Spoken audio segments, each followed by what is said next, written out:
Bonjour à tous. Cette séquence vidéo sera dédiée à l'amplificateur à collecteur commun. On considère le montage collecteur commun. On suppose que le transistor est polarisé correctement avec le point de fonctionnement VCE0 et ICE0.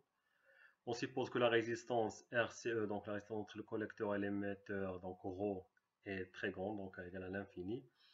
Le signal d'entrée est injecté sur la base et le signal de sortie prélevé sur l'émetteur. Donc l'entrée, c'est la base et vous avez la sortie à l'émetteur.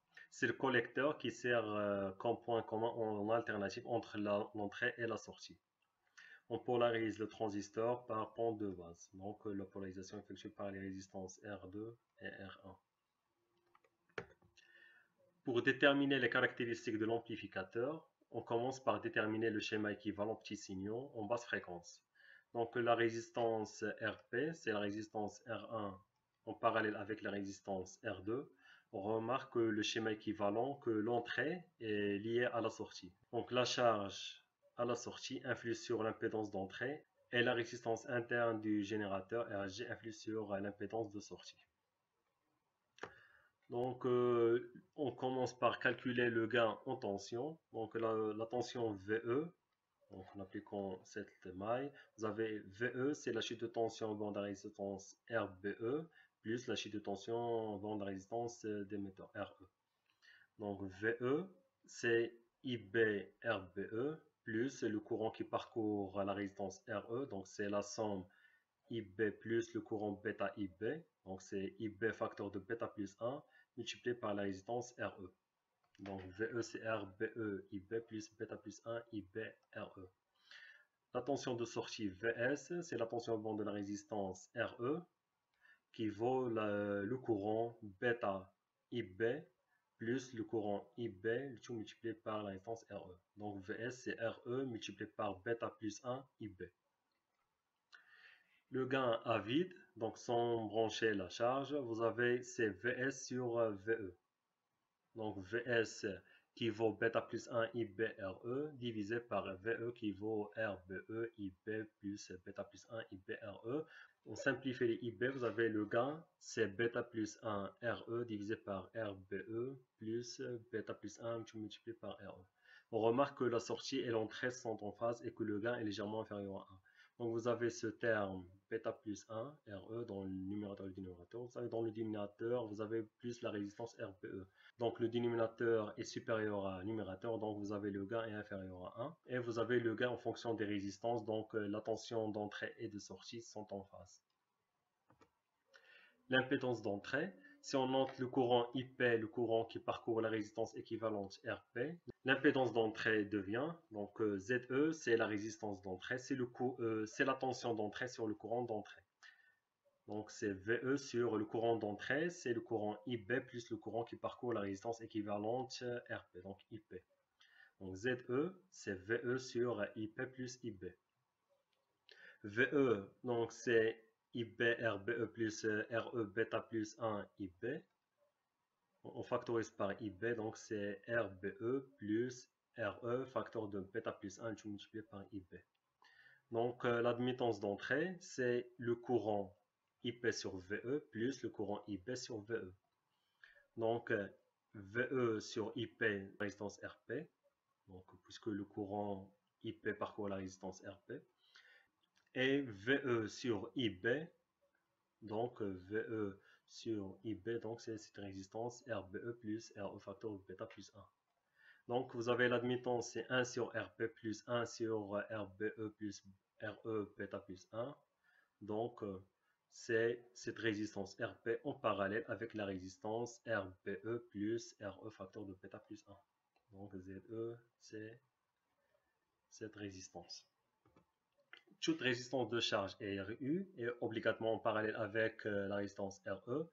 Donc vous avez l'impédance d'entrée, c'est RP en parallèle avec RBE plus bêta plus 1 multiplié par RE en parallèle avec la résistance de charge RU. Pour l'impédance de sortie, on néglige la résistance interne du transistor ρ, donc qui vaut l'infini. La résistance de sortie est obtenue en annulant la tension d'entrée en débranchant la résistance d'utilisation, RU.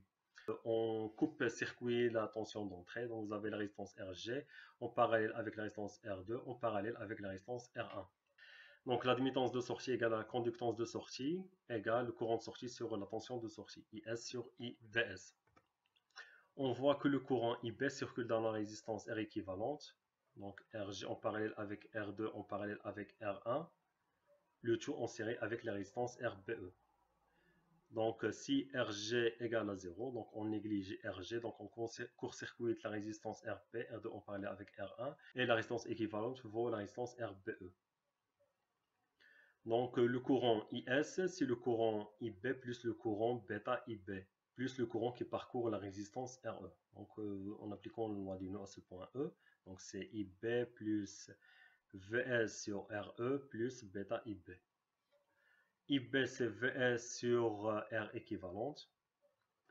Donc ainsi vous avez IS, c'est bêta plus 1 multiplié par IB, donc c'est VS sur R équivalente plus VS sur RE.